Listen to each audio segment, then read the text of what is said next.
Новый год в своей квартире в жилом комплексе «Солнечный город», Казань, 222 55 00.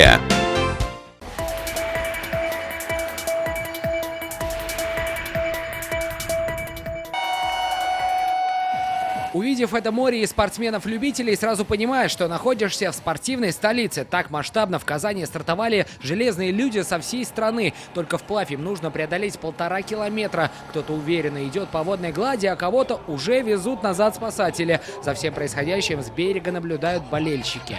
2 сына моих и жена одного из этих сыновей. Ребята много тренировались перед этой гонкой? Да, очень много. Они всю жизнь тренировались перед этой гонкой. Мы приехали из Ижевска специально поддержать друзей, которые сюда приехали из Йошкар-Олы, из Чебоксара и из Казани. Юра, греби! Юра, греби!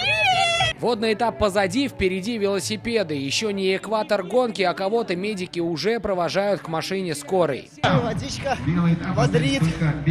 Настроение хорошее, да, во время гонки? Отлично. Мы находимся на велопарковке соревнований Тиммермена, и по ней можно судить, сколько спортсменов еще не начали второй велоэтап, который ошибочно многие называют одним из самых легких, но не стоит забывать, что ехать на велосипеде нужно 20 километров, а это очень изнурительно. И даже здесь нужно быть максимально аккуратным, в такой спешке можно запросто получить травму.